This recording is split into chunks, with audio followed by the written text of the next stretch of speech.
Hey guys, my name is Lee. I want to talk about the trailer for Logan that popped out yesterday. The new Logan trailer, which is the third in the series for Wolverine. And haven't seen it, go check it out. It's incredible. But most of you have. So what do I think about it? Best trailer of the year. To me, it's easy. Even better than Rogue One. And I'm actually looking forward to Rogue One. I think it actually might be better than The Force Awakens. I just from the feel and from the look, it looks that it has the potential for it. This trailer for Logan, I think, is even better. Just the emotional side, the sense of tragedy. It's so personal and so emotional that no other trailer really achieves like this one does. And you can tell it's heavily influenced by the Old Man Logan comic book, which is to me if you haven't read the Old Man Logan comic book, it's to me it's the greatest comic book I've ever read. It is. It's essentially Unforgiven meets Wolverine. So it's got a very Western style. It has some of the same story beats of revenge, of loss, personal tragedy, and yeah, it just seems like they're using a lot of those elements. And some people are saying that they're not, that they're not using the family, they don't have the Hulk or some of those things that are in the comic. But you got to remember, they're using the most important things of the comic. Obviously, they can't use everything because of rights issues with Marvel. But they can use the most important things from the skeleton, from the story beats. Uh, the mutants are not around anymore. And that's a sense of tragedy. Like in that world, in that Western future world in the comic book, they're definitely doing in this movie. I mean, from what you can tell.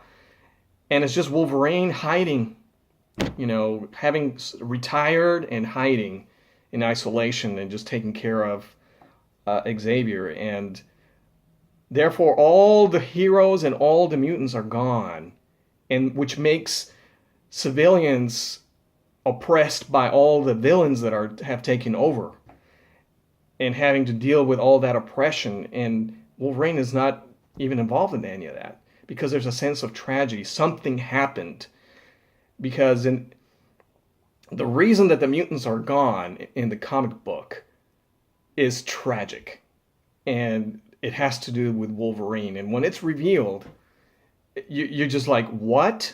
You just cannot believe that that's what's taking place. And also the sense that Wolverine has sort of a vow to not pop his claws again. And because of what happened in his past and the tragic nature of it, he's got sort of a vow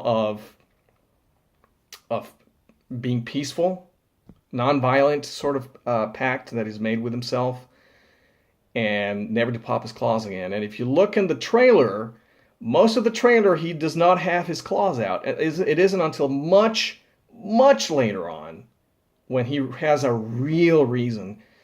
And that's what's tragic about the Old Man Logan story. Because he has this vow never to use his claws again, when he actually uses them, it is sort of like an awesome moment, but it also serves as a tragic moment.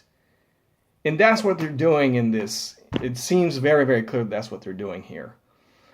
So then it mounts into a sense of revenge later on in the story. So, yeah, that seems like the most important elements. And I think that that's what they needed to do. They didn't need to go ahead and grab everything from it. So that's my thoughts. I think this actually has the potential, if they're doing what I think they're doing, and it seems like they are, where they're not grabbing everything, but they're grabbing and they're using the appropriate moments. This could be one of the greatest superhero movies ever. I mean, you can see that this is a very, very indie movie, more personal. It almost seems like if it wasn't Logan, a Wolverine in the story, it would just be an Oscar contender. So I'm looking forward to it. Hopefully, I mean, the movie could still suck, but so far, so good. And you can tell, at least you can tell that the filmmakers have good intentions. They're taking risks, something that really Marvel doesn't really do. What Marvel does is really, really good, but they don't really take a lot of risks. And Fox is now taking more risks than any of the other superhero uh, studios. DC with Warner Brothers and Marvel with Disney. And it paid off really incredibly with Deadpool. And now it looks like they're taking another risk. And so you can tell their intentions are good. Whether they succeed or not, hopefully they do, because we all really want to love that sort of Wolverine story. Anyway, those are my thoughts. Leave me comments if you if you agree or disagree. We'll see what happens. All right, guys. Bye.